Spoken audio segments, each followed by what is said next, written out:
Hello and welcome back to our channel and എഹസ്കേൽ study സീരീസിൻ്റെ അടുത്ത ഒരു സ്റ്റഡി സെഷനിലേക്ക് ഏവർക്കും യേശു കർത്താവിൻ്റെ നാമത്തിൽ സ്വാഗതം. നമ്മൾ ഇന്ന് കാണുന്നത് 34-ാമത്തെ അധ്യായമാണ് എഹസ്കേൽ പ്രവചന പുസ്തകത്തിൻ്റെ. ഇതിന് മുമ്പുണ്ടായിരുന്ന സെഷൻസൊക്കെ നിങ്ങൾക്ക് കാണണമെന്ന് താല്പര്യമുണ്ടെങ്കിൽ അല്ലെങ്കിൽ ഏതെങ്കിലും മിസ്സായി പോയെന്ന് തോന്നുന്നെങ്കിൽ ഞാൻ ഈ വീഡിയോയുടെ താഴെ ഡിസ്ക്രിപ്ഷനിൽ ഈ എഹസ്കേൽ സ്റ്റഡി സെഷൻസ് എല്ലാം കൂടെ ഒരുമിച്ച് അറേഞ്ച് ചെയ്തിട്ടുള്ള പ്ലേലിസ്റ്റിൻ്റെ ലിങ്ക് ഞാൻ കൊടുത്തിട്ടുണ്ട്. അത് നിങ്ങൾ ക്ലിക്ക് ചെയ്യുമെങ്കിൽ 1-ാമത്തെ അധ്യായം മുതൽ ഇതുവരെയുള്ള എല്ലാ അധ്യായങ്ങളും അറേഞ്ച് ചെയ്ത് തന്നെ ഞങ്ങൾ ചെയ്തിട്ടുണ്ട്. അതുകൊണ്ട് ആ പ്ലേലിസ്റ്റ് ക്ലിക്ക് ചെയ്ത് നിങ്ങളുടെ സ്റ്റഡിക്ക് വേണ്ടി, പ്രത്യേകിച്ച് ഈ ഒരു പ്രവചന പുസ്തകം പഠിക്കുവാനായിട്ടുള്ള സ്റ്റഡിക്ക് വേണ്ടി നിങ്ങളത് പ്രയോജനപ്പെടുത്തണം. അപ്പോൾ ഈ ഒരു അധ്യായത്തിൽ നമ്മൾ കാണുന്നത് ഉത്തരവാദിത്തമില്ലാത്ത ഇടയന്മാരെ പറ്റിയാണ്. അവരെപ്പറ്റി എന്താണ് ദൈവം പറയുന്നത്? 1-2 വാക്യങ്ങളിൽ കാണുന്നത് ഇസ്രായേലിലെ അവിശ്വസ്ത ഇടയന്മാർക്കെതിരെയുള്ള ആരോപണം, തൻ്റെ ജനത്തിൻ്റെ ഇടയന്മാരോടുള്ള ദൈവത്തിൻ്റെ വചനമാണിത്. പഴയ നിയമത്തിൽ ഇടയന്മാരെന്ന് പറയുമ്പോൾ അവർ രാജാക്കന്മാരോ അല്ലെങ്കിൽ സിവിൽ അധികാരികളോ ആയിരുന്നു. അത് നമ്മൾ പല വേദഭാഗങ്ങളിൽ കാണുന്നുണ്ട്. ഞാനതെല്ലാം അവിടെ ഡിസ്പ്ലേ ചെയ്തിട്ടുണ്ട്. അപ്പോൾ എഹസ്കേലിൻ്റെ മനസ്സിൽ ആരായിരുന്നു എന്ന് ചോദിച്ചാൽ, പ്രത്യേകിച്ച് ഈ ഒരു പ്രവചനം കൈമാറുമ്പോൾ തൻ്റെ മനസ്സിൽ ദൈവഭയമില്ലാതെ അവിശ്വസ്ത രാജാക്കന്മാരായിരുന്ന യഹോവാക്കീമോ മനശ്ശെയോ ഇപ്രകാരമുള്ള രാജാക്കന്മാരൊക്കെ ആയിരുന്നു തൻ്റെ മനസ്സിലുണ്ടായിരുന്നത്. ഇസ്രയേലിലെ കള്ളപ്രവാചകന്മാർ കള്ളന്മാരാണെന്ന് ഇപ്പോൾ തെളിയിക്കപ്പെടുകയാണ്. കാരണം എന്നാ?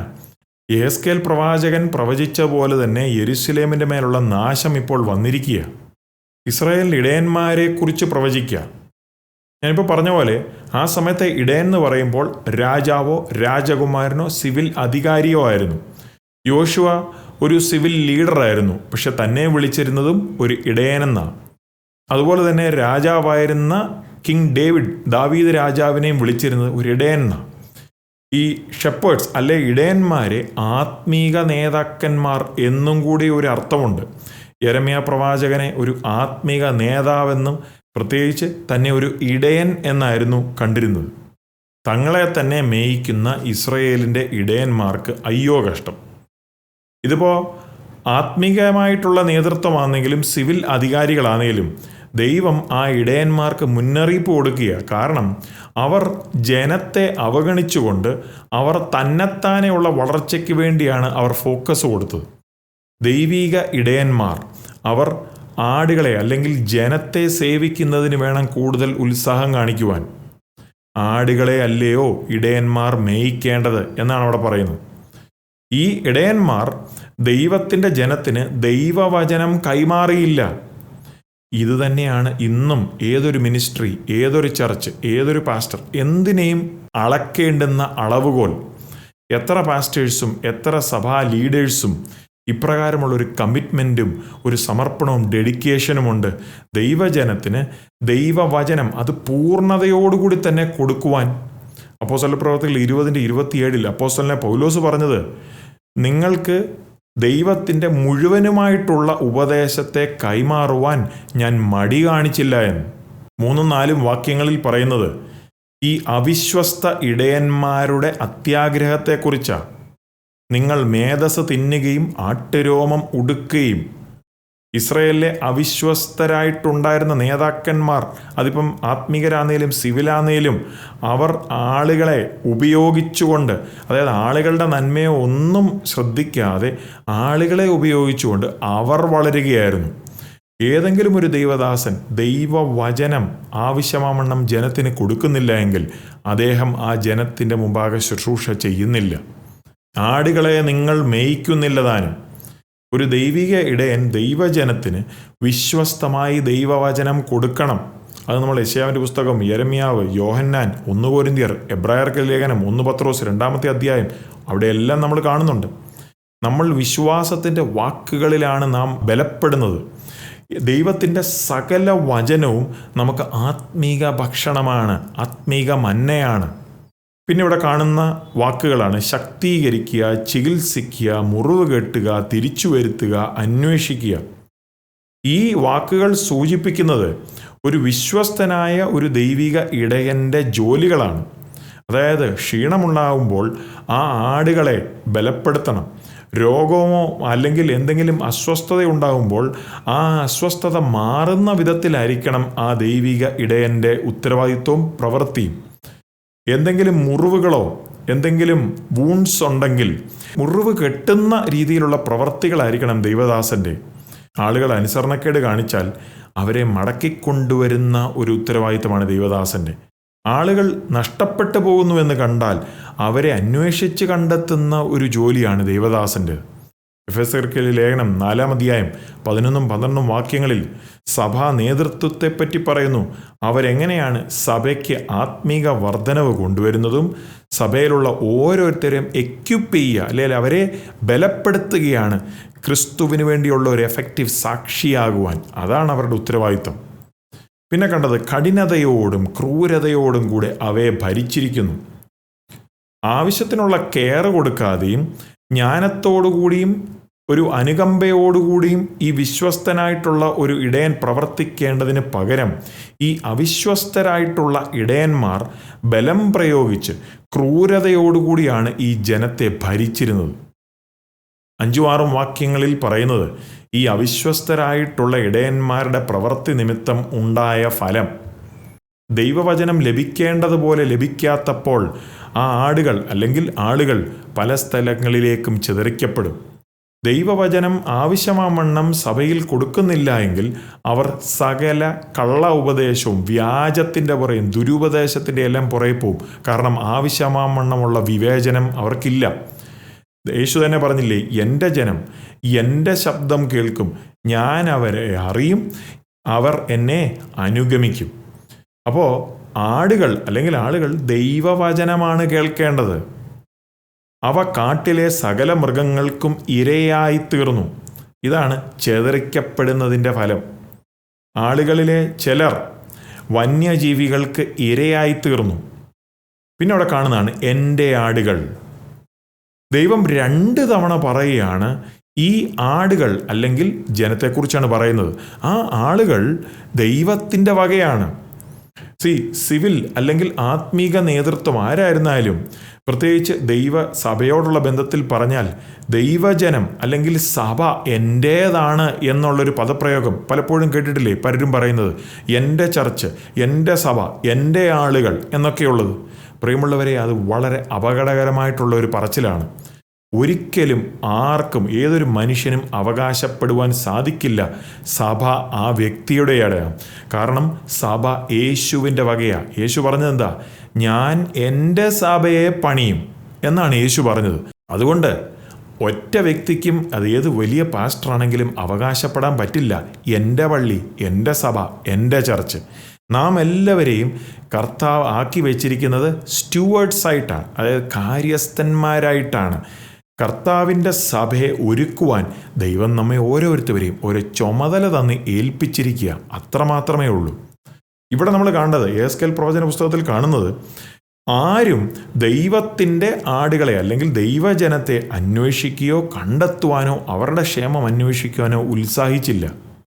7 മുതൽ 10 വരെയുള്ള വാക്യങ്ങളിൽ ദൈവത്തിൻ്റെ വാഗ്ദത്തമാണ്. അതായത് ഈ അവിശ്വസ്തരായിട്ടുള്ള ഇടയന്മാരെ ദൈവം ന്യായം വിധിക്കും എന്നുള്ളൊരു ഉറപ്പ് കൊടുക്കുക.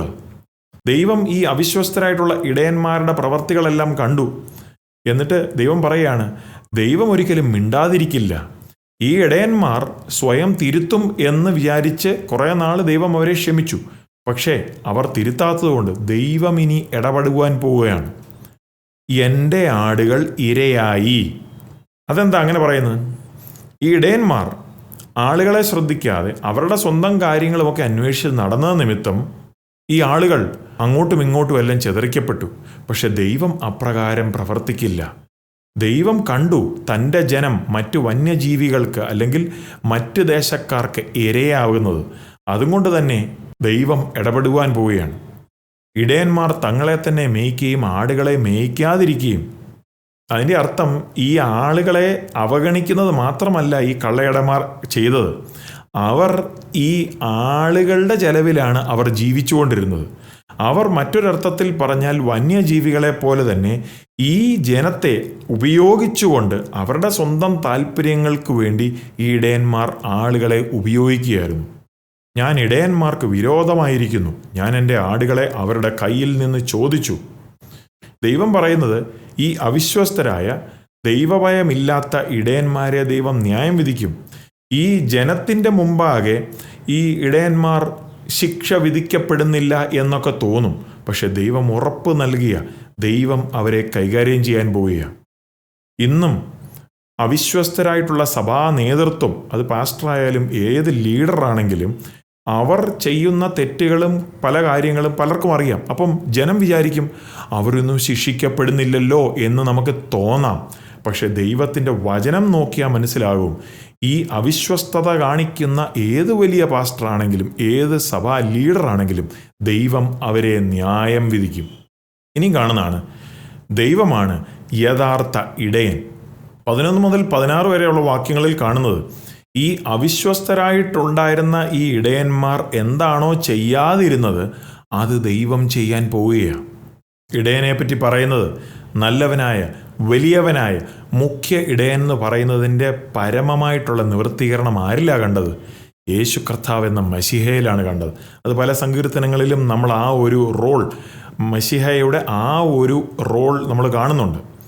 പിന്നെ നമ്മൾ ഇവിടെ കാണുന്നത്, ഞാൻ ചെയ്യും എന്ന് പറയുന്ന ആ ഒരു പദപ്രയോഗം 18 പ്രാവശ്യമാണ് 11 മുതൽ 29 വരെയുള്ള വാക്യങ്ങളിൽ നാം കാണുന്നത്. ഞാൻ തന്നെ എൻ്റെ ആടുകളെ തിരഞ്ഞു നോക്കും. ദൈവത്തിന് ദൈവത്തിൻ്റെ ആളുകളോടുള്ള, ദൈവജനത്തോടുള്ള സ്നേഹം നിമിത്തം ദൈവം പറയുകയാണ്, അവിശ്വസ്തരായിട്ടുണ്ടായിരുന്ന ഇടയന്മാർ ചെയ്യാതിരുന്ന കാര്യങ്ങളുണ്ടല്ലോ, അതെല്ലാം ഇനി ഞാൻ ചെയ്യാൻ പോവുകയാണ്. ദൈവം അവിശ്വസ്തരായിട്ടുള്ള ഇടയന്മാരെ കൈകാര്യം ചെയ്യും. പക്ഷെ അപ്പോൾ തന്നെ നഷ്ടപ്പെട്ടു പോയ ദൈവജനത്തെ തിരിച്ച് മടക്കിക്കൊണ്ടുവരുന്ന കാര്യവും കർത്താവ് ചെയ്യാൻ പോവുകയാണ്. തൻ്റെ ആടുകളുടെ ഇടയിലിരിക്കുന്ന നാളിൽ തൻ്റെ ആട്ടിൻകൂട്ടത്തെ അന്വേഷിക്കുന്നത് പോലെ ഞാൻ എൻ്റെ ആടുകളെ അന്വേഷിച്ചു. ദൈവം ഉറപ്പ് നൽകിയ, ദൈവം ഇറങ്ങി വന്ന് നഷ്ടപ്പെട്ടു പോയവർ അല്ലെങ്കിൽ ചിതറിക്കപ്പെട്ടു പോയ തൻ്റെ ജനത്തെ അന്വേഷിച്ച് തിരിച്ചു കൊണ്ടുവരും. പ്രിയമുള്ളവരെ, ഏകദേശം 2000 വർഷങ്ങൾക്ക് മുമ്പ് അരുമനാഥനായ യേശു കർത്താവ്, നമ്മുടെ വലിയ ഇടയൻ, ഈ ഭൂമിയിലേക്ക് വന്ന് നഷ്ടപ്പെട്ടു പോയതിനെ കണ്ടുപിടിച്ച് അന്വേഷിച്ച് രക്ഷിക്കുവാൻ വേണ്ടി വന്നില്ലേ? യേശു തന്നെ പറഞ്ഞ എന്താ? ഞാൻ തന്നെ നല്ല ഇടയൻ. അതുകൊണ്ട് ഈ വാക്യങ്ങളുടെ എല്ലാം ഏറ്റവും പരമമായ നിവൃത്തീകരണം യേശു കർത്താവിലാണ് നാം കാണുന്നത്. ഞാൻ അവയെ ജാതികളുടെ ഇടയിൽ നിന്ന് പുറപ്പെടുവിച്ച് ദേശങ്ങളിൽ നിന്ന് ശേഖരിച്ച് സ്വദേശത്ത് കൊണ്ടുവന്നു. ഈ പറയുന്നത് പ്രവാസത്തിൽ, അതായത് ബാബിലോണിയ പ്രവാസത്തിൽ പോയ പ്രവാസികളെ എസ്രയുടെ നെഹമ്യാവിൻ്റെ ലീഡർഷിപ്പിൽ തിരിച്ചു കൊണ്ടുവരുന്ന കാര്യത്തെയാണ് സൂചിപ്പിക്കുന്നത്. ഞാൻ അവയെ സ്വദേശത്ത് കൊണ്ടുവന്നു. ദൈവം ഉറപ്പ് നൽകുകയാണ്, ദൈവജനമായ ഇസ്രയേലിനെ അവരുടെ വാഗ്ദത്ത ദേശത്തിലേക്ക് തന്നെ മടക്കി കൊണ്ടുവരും. എല്ലാ കാലത്തും ഇസ്രയേൽ ദേശത്ത് യഹൂദരുടെ ഒരു ശേഷിപ്പുണ്ടായിരുന്നെങ്കിൽ കൂടി 1800-കളിൽ, അതായത് 1800-ന്റെ അവസാനം, ലേറ്റ് 1800s ആ സയോണിസ്റ്റ് മൂവ്മെൻറ്റിൻ്റെ ആ ഒരു മൂവ്മെൻറ്റോടുകൂടി വളരെയധികം യഹൂദന്മാർ ഇസ്രയേലിലേക്ക് മടങ്ങി വരുന്നുണ്ടായിരുന്നു. ഇപ്പോൾ മെയ് 14 1948 ഇസ്രയേൽ എന്ന രാഷ്ട്രം ഉണ്ടായത് തന്നെ ഈ പറഞ്ഞ, ഇപ്പോൾ നമ്മൾ കണ്ട ആ പ്രവചനത്തിൻ്റെയൊക്കെയും തന്നെ നിവൃത്തീകരണത്തിൻ്റെയൊക്കെ ഒരു ഭാഗമാണ്. പക്ഷേ അതിൻ്റെ എല്ലാം പൂർണ്ണമായിട്ടുള്ള പൂർത്തീകരണം ഇനിയും വരുവാൻ പോകുന്നതേ ഉള്ളൂ. എങ്ങനെയാണ് ഇസ്രയേലിന് ആ ദേശത്തിൻ്റെ മേൽ ഒരു അവകാശവാദമെന്നുള്ളതിന് നമ്മൾ ഇതിനു മുമ്പ് 2 സന്ദേശങ്ങൾ നമ്മൾ ചെയ്തിട്ടുണ്ട്. ഇസ്രയേലിൻ്റെ അവകാശവാദങ്ങൾ 4 എണ്ണത്തിനെ നമ്മൾ അനലൈസ് ചെയ്യുന്നു. അതുപോലെ തന്നെ പലസ്തീനികളെ അനുകൂലിക്കുന്നവരുടെയും അവകാശവാദങ്ങളെയും നമ്മളൊന്ന് എക്സാമിൻ ചെയ്യുക. കാരണം പലപ്പോഴും കള്ളങ്ങൾ പറഞ്ഞ് അത് സത്യമായതുപോലെ തോന്നും. പണ്ട് നാസി ലീഡറായിരുന്ന ജോസഫ് ഗിബൽസ് പറഞ്ഞതുപോലെ, കള്ളത്തെ പലതവണ പറഞ്ഞു പോകുമ്പോൾ അത് സത്യമായതുപോലെ തോന്നും. ഒരിക്കലും സത്യമാകത്തില്ല, പക്ഷെ സത്യമായതുപോലെ തോന്നും. അതുകൊണ്ട് ഇന്നത്തെ കാലത്ത് പലസ്തീൻ എന്ന് പറയുന്ന ആ ഒരു കൂട്ടരെ ഉപയോഗിച്ച് പല കള്ളങ്ങളും പ്രചരിപ്പിക്കപ്പെടുകയാണ്. അപ്പോൾ സത്യം എന്താണെന്നുള്ളത് അറിയണം. അതുകൊണ്ട് അത് നിങ്ങൾ കാണണം. ആ സന്ദേശങ്ങളുടെ ലിങ്ക് താഴെ ഡിസ്ക്രിപ്ഷനിൽ കൊടുത്തിട്ടുണ്ട്. നല്ല മേച്ചിൽ പുറത്ത് ഞാൻ അവയെ മേയിക്കും. ദൈവം ഉറപ്പ് നൽകുന്നത് ഇസ്രയേലിനെ ജോഗ്രാഫിക്കലി അല്ലെങ്കിൽ ഒരു രാഷ്ട്രമായി തിരിച്ചു കൊണ്ടുവരുന്നത് മാത്രമല്ല, അവരെ ആത്മീകമായിട്ടും കൂടെ ദൈവം അവരെ തിരിച്ചു കൊണ്ടുവരും. ഇതിൻ്റെയും പരമമായിട്ടുള്ള നിവൃത്തീകരണം അന്ത്യകാലങ്ങളിൽ, പ്രത്യേകിച്ച് യേശുവിൻ്റെ 1000 ആണ്ട് വാഴ്ചയുടെ സമയത്തായിരിക്കും പൂർണ്ണമായിട്ട് നിവൃത്തീകരിക്കപ്പെടുന്നത്. ഞാൻ തന്നെ എൻ്റെ ആടുകളെ മേയ്ക്കും. കണ്ടോ, മുമ്പേ പറഞ്ഞ പോലെ അവിശ്വസ്തരായിട്ടുണ്ടായിരുന്ന ഇടയന്മാർ ചെയ്യാതിരുന്ന പ്രവൃത്തി ഇപ്പോൾ ദൈവം ചെയ്യാൻ പോവുകയാണ്. എന്നാൽ കൊഴുത്തതിനെയും ഉരത്തതിനെയും ഞാൻ നശിപ്പിക്കും. ദൈവം പറയുന്നത് ആടുകൾ തമ്മിൽ അല്ലെങ്കിൽ ആളുകൾ തമ്മിൽ തന്നെ ഒരു ന്യായവിധി ദൈവം ചെയ്യും. കാരണം ചിലരൊക്കെ കൊഴുത്ത് തടിച്ചത് മറ്റുള്ളവരുടെ എക്സ്പെൻസില്ല, മറ്റുള്ളവരുടെ ചെലവിലാണ് ചിലരൊക്കെ കൊഴുത്ത് തടിച്ചത്.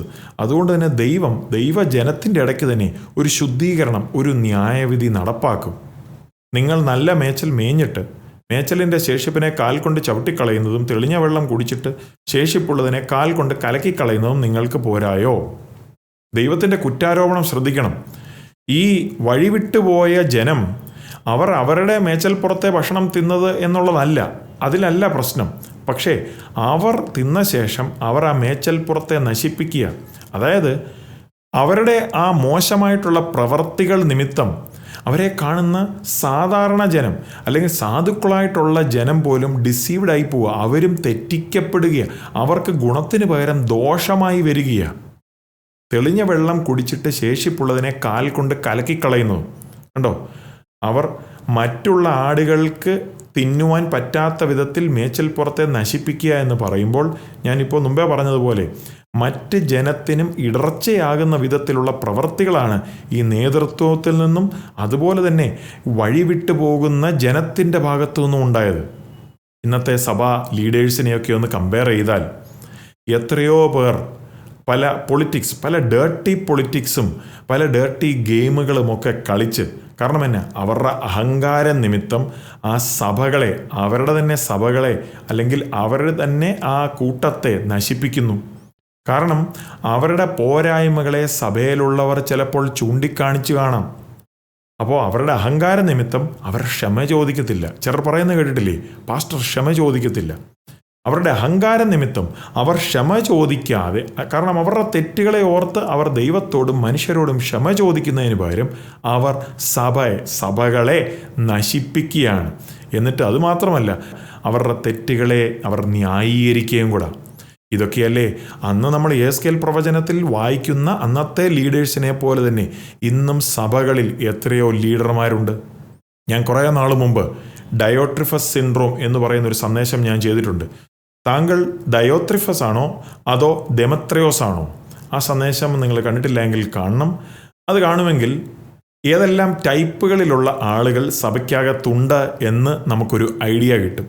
ആ വീഡിയോയുടെ ലിങ്ക് ഡിസ്ക്രിപ്ഷനിൽ കൊടുത്തിട്ടുണ്ട്. ഇനി 20 മുതൽ 24 വരെയുള്ള വാക്യങ്ങളിൽ ദൈവം തൻ്റെ ജനത്തെ മറുതലിക്കുന്ന ജനത്തിൽ നിന്നും നേതൃത്വത്തിൽ നിന്നും സംരക്ഷിക്കുമെന്നുള്ളൊരു ഉറപ്പാണ് കൊടുക്കുന്നത്. നിങ്ങൾ കാൽ കൊണ്ട് ചവിട്ടിയത് എൻ്റെ ആടുകൾ തിന്നുകയും നിങ്ങൾ കാൽ കൊണ്ട് കലക്കിയത് അവ കുടിക്കുകയും ചെയ്യണമോ? ഇതായിരുന്നു ദൈവജനത്തിൽ, സാധുക്കളായിട്ടുണ്ടായിരുന്ന ദൈവജനത്തിൻ്റെ ഒരു അവസ്ഥ. അവർക്ക് ഈ മറ്റ് കള്ളന്മാരായിട്ടുള്ള ലീഡർമാരും ജനവും പ്രവർത്തിച്ചതിൻ്റെ പരിണിതഫലം അവർ അനുഭവിക്കേണ്ടി വന്നു. അവർക്ക് മറ്റുള്ളവരുടെ പ്രവർത്തികൾ ദൈവത്തിൻ്റെ മുമ്പാകെ അവിശ്വസ്തത കാണിച്ചത് നിമിത്തം അതിൻ്റെയെല്ലാം റിസൾട്ട്, അതിൻ്റെയെല്ലാം ഫലം ഇവർക്കും അനുഭവിക്കേണ്ടി വന്നു. അവർക്ക് ആത്മീകമായിട്ട് മുന്നോട്ട് പോകുവാൻ സാധിച്ചില്ല. ഇന്നും വ്യാജ വിശ്വാസികളും അതുപോലെ തന്നെ വ്യാജ സഭാ നേതൃത്വത്തിൻ്റെ ഭാഗത്തു നിന്ന് വരുന്ന അൺഗോഡ്ലി വേയ്സ്, ദൈവത്തിന് ചേരാത്ത പ്രവർത്തികൾ നിമിത്തം, അതായത് ഇപ്രകാരമുള്ള ഈ ലീഡർമാരുടെയും വ്യാജ വിശ്വാസികളുടെയും ഗോസിപ്പുകളും, അതായത് കിംവദന്തികളും കള്ളത്തരങ്ങളും വ്യാജ പ്രചരണങ്ങളും എല്ലാം നിമിത്തം സാധുക്കളായിട്ടുള്ള വിശ്വാസികളും ചതിക്കപ്പെടുകയല്ലേ? അങ്ങനെ വരുമ്പോൾ ഈ സാധുക്കളായിട്ടുള്ള വിശ്വാസികൾ ഇവരുടെ, അതായത് ഈ വ്യാജന്മാരുടെ ട്രാപ്പിൽ വീണു പോവുകയല്ലയോ? അത് നിമിത്തം ഈ സാധുക്കളായിട്ടുള്ളവരുടെ വിശ്വാസ ജീവിതം, യേശുവുമായിട്ടുള്ള നടത്തത്തെ തന്നെ അത് അഫക്റ്റഡ് ആവുകയല്ലേ? അല്ലെങ്കിൽ അവരുടെ വിശ്വാസവും തകർന്നു പോവുകയല്ലേ? പിന്നെ ഞാൻ തന്നെ തടിച്ച ആടുകൾക്കും മെലിഞ്ഞ ആടുകൾക്കും മധ്യേ ന്യായം വിധിക്കും. ദൈവം ഈ വ്യാജ ആടുകളെ അല്ലെങ്കിൽ വ്യാജമായിട്ടുണ്ടായിരുന്ന ജനത്തെ ദൈവം ന്യായം വിധിക്കാൻ പോവുക. കാരണം അവർ വിചാരിച്ചിരുന്നത് അവരായിരുന്നു മറ്റുള്ളവരെക്കാട്ടിലും മിടുക്കന്മാർ എന്ന് വിചാരിച്ചിരുന്നു. പക്ഷെ ദൈവം അവരെ ശിക്ഷിക്കാൻ പോവുകയാണ്. ഇതൊക്കെ തന്നെയല്ലേ ഇന്ന് പല സഭകളിലും കാണുന്നത്. എത്രയോ പേർ പക്വതയുള്ള, വളരെ അറിവുണ്ട് എന്ന് പറയുന്ന വിശ്വാസികൾ എത്രയോ വലിയ പ്രശ്നങ്ങളാണ് സൃഷ്ടിക്കുന്നത്. യെഹെസ്കേലിൻ്റെ കാലഘട്ടത്തിൽ അവരായിരുന്നു ഈ തടിച്ചു കൊഴുത്ത ആ ആടുകൾ, അല്ലെങ്കിൽ ആ ദൈവജനം. അവർ മറ്റുള്ള സാധുക്കളായിട്ടുള്ള ജനത്തിന് പോലും ഇടർച്ച ഉണ്ടാക്കുകയായിരുന്നു. ഇതൊക്കെ എത്രയോ നമ്മൾ ഇന്നത്തെ സഭകളിലും നാം കാണുന്നു. പാർശ്വം കൊണ്ടും തോൾ കൊണ്ടും ഉന്തി അവയൊക്കെയും കൊമ്പുകൊണ്ട് ഇടിക്കുന്നു എന്നൊക്കെയുള്ളവർ എല്ലാ പദപ്രയോഗം പറയുന്നത് ഈ കള്ള നേതൃത്വവും വ്യാജമായിട്ടുണ്ടായിരുന്ന ആ ജനത്തിൻ്റെ ഇടയിൽ നിന്ന് ഈ സാധുക്കളായിട്ടുണ്ടായിരുന്ന ജനം നേരിടുന്ന ഉപദ്രവം അതിനെയൊക്കെയാണ് സൂചിപ്പിക്കുന്നത്. ഞാൻ എൻ്റെ ആട്ടിൻകൂട്ടത്തെ രക്ഷിക്കും, അവ ഇനി ഇരയായി തീരുകയില്ല. ഞാൻ ആടിനും മധ്യേ ന്യായം വിധിക്കും. ദൈവം ഉറപ്പ് നൽകുന്നത് ദൈവത്തിൻ്റെ ജനത്തെ ദൈവം സംരക്ഷിക്കും. അത് അവിശ്വസ്തരായിട്ടുണ്ടായിരുന്ന ആ ഇടയന്മാരിൽ നിന്ന് മാത്രമല്ല, അവിശ്വസ്തരായിട്ടുള്ള മറ്റ് ജനത്തിൽ നിന്ന് പോലും, അതായത് ദൈവജനമെന്ന് വിളിക്കപ്പെടുന്നതിനകത്തെ വ്യാജന്മാരിൽ നിന്നും ദൈവം തൻ്റെ യഥാർത്ഥ മക്കളെ കാക്കും. ഇതിലെ രസം എന്താണെന്ന് ചോദിച്ചാൽ, ഈ അവിശ്വസ്തരായിട്ടുണ്ടായിരുന്ന ഈ ഇടയന്മാരെ പോലെ തന്നെ അവിശ്വസ്തരായിട്ടുണ്ടായിരുന്ന ആ ജനവും മറ്റ് സാധുക്കളെ ഒരു ഇരയാക്കി. അവർ ആ മേച്ചൽപ്പുറം, അതായത് അവരുടെ കൂട്ടത്തിൽ നിന്ന് തന്നെ ഇങ്ങനെയുള്ളവരെ പുറത്ത് ചാടിച്ചു. അത് നിമിത്തമല്ലേ സാധുക്കളായിട്ടുള്ളവരെ വന്യജീവികൾ എന്ന് പറഞ്ഞാൽ മറ്റുള്ള ജനം, മറ്റ് ദേശക്കാരെല്ലാവരും വന്ന് വേട്ടയാടിയത്. അതുകൊണ്ട് തന്നെ ദൈവം പറയുക, ആടും തമ്മിൽ ദൈവം ന്യായം വിധിക്കും. ഞാൻ കുറേ നാൾ മുമ്പ് ഇഖാബോദ് സഭകൾ എന്ന് പറയുന്ന ഒരു സന്ദേശം ഞാൻ ചെയ്തിട്ടുണ്ട്. അവ എന്താണ്, എങ്ങനെയാണ് ദൈവത്തിൻ്റെ സാന്നിധ്യവും തേജസ്സും അപ്രകാരമുള്ള സഭകളിൽ നിന്ന് പോയതെന്ന്. ആ സന്ദേശം നിങ്ങൾ കണ്ടിട്ടില്ലെങ്കിൽ നമ്മൾ ഈ വായിക്കുന്നതുമായിട്ടെല്ലാം ചേർന്ന് ചിന്തിക്കാൻ പറ്റുന്ന ഒരു സന്ദേശമാണ്.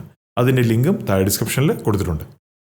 പിന്നെ കുറച്ചു നാൾ മുമ്പ് ആത്മീകമായിട്ട് മരിച്ചുകൊണ്ടിരിക്കുന്ന സഭയുടെ 16 അടയാളങ്ങൾ, 16 സൈൻസ്, അങ്ങനെ ഒരു സന്ദേശവും ഞാൻ ചെയ്തിട്ടുണ്ട്. അവയും നിങ്ങൾ കണ്ടിട്ടില്ലെങ്കിൽ കാണണം.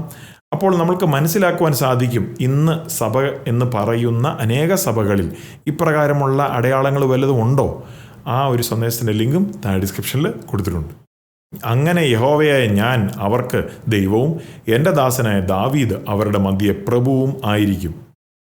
ഈ പറഞ്ഞ വാഗ്ദത്തത്തിൻ്റെ നിവൃത്തീകരണം വരുവാൻ പോകുന്നത് ദാവീദിൻ്റെ ലൈനിൽ തന്നെ വരുന്ന കർത്താവായ മശിഹയെക്കുറിച്ചാണ്, അതായത് യേശുക്രിസ്തുവിനെ കുറിച്ചാണ്. അവിടുന്ന് വീണ്ടും വന്ന് ഇസ്രയേലിൻ്റെ മേൽ ആ രാജാവായി തന്നെ ഭരിച്ചുകൊണ്ട്, പ്രത്യേകിച്ച് 1000 ആണ്ട് വാഴ്ചയുടെ സമയത്ത് ഈ ഭൂമിയിൽ തൻ്റെ രാജത്വം സ്ഥാപിച്ച് ഇസ്രയേലിൽ യെരുശലേമിനെ ക്യാപിറ്റലായി വെച്ചുകൊണ്ട് തന്നെ യേശു കർത്താവ് ഭരിക്കും എന്നൊരു സമയത്തിലേക്കാണ് ഇതെല്ലാം ചൂണ്ടിക്കാണിക്കുന്നു. അത് നമ്മൾ യെശയ്യാവിൻ്റെ പുസ്തകം 55, യെരമ്യാവ് 30, യെഹെസ്കേൽ 37, ഹോശിയ 3 എന്നിങ്ങനെയുള്ള ഒട്ടേറെ പ്രവചന പുസ്തകങ്ങൾ നമ്മൾ ആശയം കാണുന്നുണ്ട്. ഇനി 25 മുതൽ 30 വരെയുള്ള വാക്യങ്ങളിൽ ദൈവം വാഗ്ദത്തം നൽകുകയാണ്. തൻ്റെ ജനത്തിന് അവിടുന്ന് അനുഗ്രഹവും സുരക്ഷയും നൽകും. ഞാൻ അവയോടൊരു സമാധാന നിയമം ചെയ്ത് എന്ന് പറയുന്നുണ്ട്. ഇതെല്ലാം പുതിയ ഉടമ്പടിയെ ചൂണ്ടിക്കാണിക്കുന്നത്.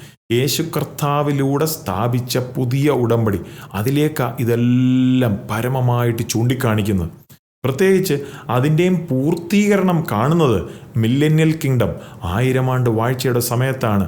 അതിൻ്റെയും പൂർണ്ണമായിട്ടുള്ള ആ നിവൃത്തീകരണം നമ്മൾ കാണുന്നത്.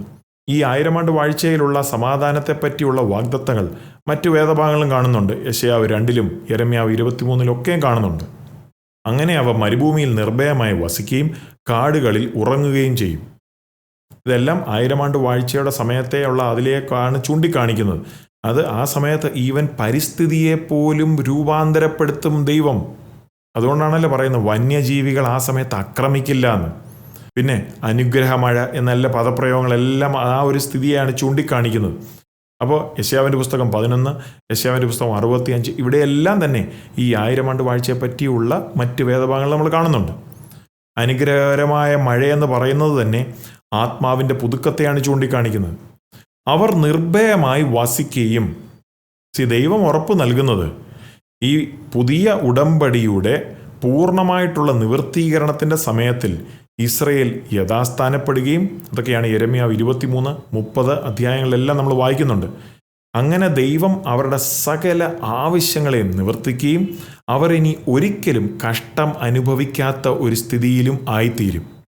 നിങ്ങൾക്ക് ആ ദേശത്തിൻ്റെ ഉടമ്പടിയെക്കുറിച്ച് അറിയണമെങ്കിൽ, അതായത് എബ്രഹാമിനോട് ദൈവം വാഗ്ദത്തം ചെയ്ത ദേശം, ആ ദേശത്തിൻ്റെ ഉടമ്പടി, അതെങ്ങനെയാണ് ആ ഒരു വാഗ്ദത്തത്തിൻ്റെ പൂർണ്ണമായിട്ടുള്ള നിവൃത്തീകരണം യേശു കർത്താവിൻ്റെ 1000 ആണ്ട് വാഴ്ചയുടെ സമയത്ത് നിവൃത്തീകരിക്കുന്നത് അതെങ്ങനെയാണെന്നുള്ളതിനെപ്പറ്റി മറ്റൊരു സന്ദേശം ഞാൻ ചെയ്തിട്ടുണ്ട്.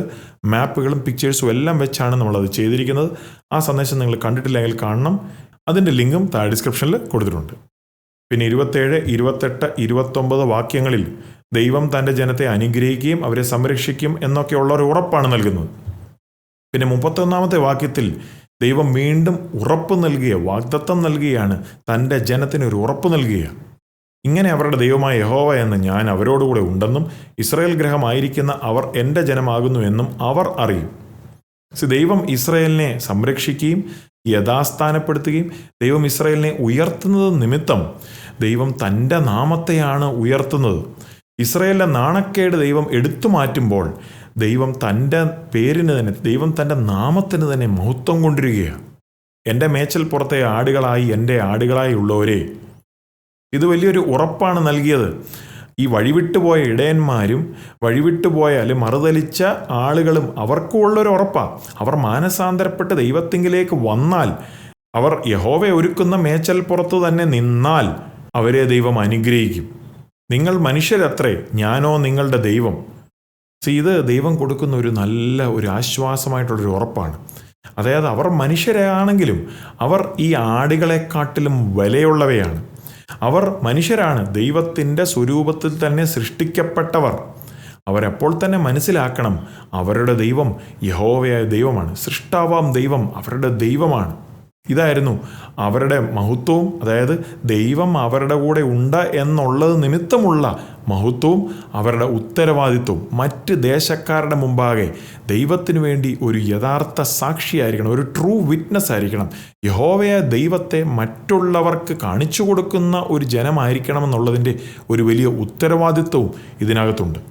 അപ്പോൾ ഈ ഒരു അധ്യായത്തിൻ്റെ സമ്മറി നമ്മൾ നോക്കിയാൽ, ദൈവം കള്ളയിടയന്മാരെയും കള്ള ജനത്തെയും ദൈവം ന്യായം വിധിക്കും. ദൈവം തൻ്റെ ആടുകൾക്ക് അല്ലെങ്കിൽ തൻ്റെ ജനത്തിന് നല്ല ഇടയനായിരിക്കും. യേശു കർത്താവ് തന്നെ പറഞ്ഞില്ലേ, ഞാൻ തന്നെ നല്ല ഇടയൻ, അതായത് I am the good shepherd. Yeshu അല്ലാതെ മറ്റൊരു നല്ല ഇടയനില്ല, യേശു മാത്രമേ ഉള്ളൂ നല്ല ഇടയൻ. അതുപോലെ തന്നെ ദൈവം പ്രവാസത്തിൽ പോയ ദൈവജനത്തെ അവരുടെ വാഗ്ദത്ത ദേശമായ ഇസ്രായേലിലേക്ക് തന്നെ മടക്കിക്കൊണ്ടുവരും. ഇന്നത്തെ ഒരു സാഹചര്യത്തിൽ നോക്കിയാൽ സഭാ നേതൃത്വം ദൈവവചനപ്രകാരം വേണം ജനത്തെ നയിക്കുവാൻ. ജനത്തിന് ദൈവത്തിൻ്റെ ഹോൾ കൗൺസിൽ, ദൈവത്തിൻ്റെ മുഴുവനുമായിട്ടുള്ള വചനം അവർക്ക് കൊടുക്കണം. അതുപോലെ തന്നെ അവർ ദൈവത്തിൻ്റെ വേലയെ വിശ്വസ്തമായി സത്യമാവണ്ണം വേണം ചെയ്യുവാൻ. അപ്പോൾ തന്നെ അവർ താഴ്മയുള്ളവരായിരിക്കണം. അവരുടെ ഭാഗത്തുനിന്ന് എന്തെങ്കിലും തെറ്റ് സംഭവിച്ചാൽ അവർ ദൈവത്തോടും മനുഷ്യരോടും ക്ഷമ പറയുവാൻ, അവർ അതേ ഓർത്ത് സോറി പറയുവാൻ ഒരു മടി കാണിക്കരുത്. സഭാ നേതൃത്വം മനസ്സിലാക്കണം, അവരെ ദൈവം ഇടയന്മാരായി വെച്ചിരിക്കുന്നത് ഒരു നാൾ വലിയ ഇടയനായ, നമ്മുടെ എല്ലാവരുടെയും വലിയ ഇടയനായ യേശു കർത്താവിൻ്റെ മുമ്പാകെ ഒരു നാൾ കണക്ക് കൊടുക്കേണ്ട ഒരു സമയം വരുന്നുണ്ട്, കണക്ക് ബോധിപ്പിക്കേണ്ട ഒരു സമയം വരുന്നുണ്ട്. യഥാർത്ഥമായിട്ടുള്ള ദൈവവേല ചെയ്യുന്നവർ എങ്ങനെയുള്ളവരായിരിക്കണം? ആളുകൾ വീക്കായിരിക്കുമ്പോൾ, അല്ലെങ്കിൽ ശക്തിയില്ലാതിരിക്കുമ്പോൾ അവരെ ബലപ്പെടുത്തുന്നവരായിരിക്കണം. അവർക്ക് ശാരീരികമായോ മാനസികമായോ ഒക്കെ ഒരു അസ്വസ്ഥതയുണ്ടെങ്കിൽ അവരുടെ അസ്വസ്ഥതയെ എടുത്തു മാറ്റുന്ന പ്രവൃത്തിയായിരിക്കണം ദൈവദാസൻ്റേത്. മുറിവുകളുണ്ടെങ്കിൽ അതിപ്പോൾ ശാരീരികമായിരിക്കാം, അല്ലാതെ ആന്തരികമായിരിക്കാം. ആ മുറിവ് കെട്ടുന്ന പ്രവൃത്തിയായിരിക്കണം ദൈവദാസൻ ചെയ്യേണ്ടത്. അതുപോലെ തന്നെ ജനം അനുസരണക്കേട് കാണിച്ചാൽ അവരെ ദൈവസ്നേഹത്തിൽ നിന്നുകൊണ്ട്, ദൈവകൽപ്പനകൾ പ്രമാണിപ്പാൻ അവരെ ഉപദേശിച്ചുകൊണ്ട് അവരെ മടക്കിക്കൊണ്ടുവരുന്ന പ്രവൃത്തിയായിരിക്കണം. ആളുകൾ നഷ്ടപ്പെട്ടു പോകുന്നു എന്ന് തോന്നുമ്പോൾ അവരെ അന്വേഷിച്ച് മടക്കിക്കൊണ്ടുവരുന്ന പ്രവൃത്തിയായിരിക്കണം ദൈവദാസൻ ചെയ്യേണ്ടത്. അപ്പോൾ അതായിരുന്നു യെഹെസ്കേൽ പ്രവചന പുസ്തകം 34-ാമത്തെ അധ്യായം. ഇത് കഴിഞ്ഞിട്ടുള്ള സെഷൻസിനായിട്ടും സ്റ്റേ ട്യൂൺഡ്. ദൈവത്തിൻ്റെ വചനം പഠിക്കുവാൻ ദൈവത്തിൻ്റെ പരിശുദ്ധാത്മാവ് നിങ്ങളെ സഹായിക്കട്ടെ. പ്രാർത്ഥനയോടെ ഈ സെഷൻ ക്ലോസ് ചെയ്യും. പ്രിയ പിതാവേ, അങ്ങയുടെ വചനം ഞങ്ങൾ പഠിക്കുമ്പോൾ അങ്ങയുടെ വചനത്തിൽ പറയുന്ന വാർണിങ്സ്, മുന്നറിയിപ്പുകൾ ഞങ്ങൾ കേൾക്കുവാൻ ഞങ്ങളുടെ കാതുകളെ, ഞങ്ങളുടെ ഹൃദയത്തിൻ്റെ കാതുകളെ അവിടുന്ന് തുറക്കണമേ എന്ന് പ്രാർത്ഥിക്കുന്നു. കർത്താവ്, വിശ്വസ്തമായി അങ്ങയുടെ മുമ്പാകെ ജീവിക്കുവാനും, കർത്താവെ അവിശ്വസ്തത ഞങ്ങളുടെ ജീവിതത്തിൽ നിന്ന് വരാതെ കർത്താവിനെ പൂർണ്ണമായിട്ടും സ്നേഹിച്ചുകൊണ്ട് കർത്താവിൻ്റെ വേല ചെയ്യുന്നവരാണെങ്കിലും അവർ ദൈവത്തിനെന്നവണ്ണം വിശ്വസ്തമായി സത്യമാവണ്ണം ചെയ്യുവാൻ അവരെ സഹായിക്കണമേ. അങ്ങയുടെ കരുത്തിലേക്ക് എന്നെ സമർപ്പിക്കുന്നു. പ്രാർത്ഥന കേട്ടതുകൊണ്ട് നന്ദി. യേശുവിൻ്റെ നാമത്തിൽ തന്നെ ആമേൻ. നിങ്ങൾക്ക് ഈ സന്ദേശം ഒരു അനുഗ്രഹമാകുന്നെങ്കിൽ ലൈക്ക് ചെയ്യാൻ മറക്കരുത്. നിങ്ങൾ സബ്സ്ക്രൈബ് ചെയ്തിട്ടില്ല എങ്കിൽ സബ്സ്ക്രൈബ് ചെയ്യാനും ചേർന്ന് കാണുന്ന ബെൽ ഐക്കണും പ്രസ് ചെയ്ത് സബ്സ്ക്രൈബ് ആവുമെങ്കിൽ നിങ്ങൾക്ക് ഇപ്രകാരമുള്ള അപ്ഡേറ്റുകളും ബൈബിൾ സ്റ്റഡി സെഷനുകളും എല്ലാം ഇതേ ചാനലിൽ എപ്പോഴൊക്കെ അപ്ലോഡ് ആകുമോ നിങ്ങൾക്കത് നോട്ടിഫിക്കേഷനായി ലഭിക്കുന്നതായിരിക്കും.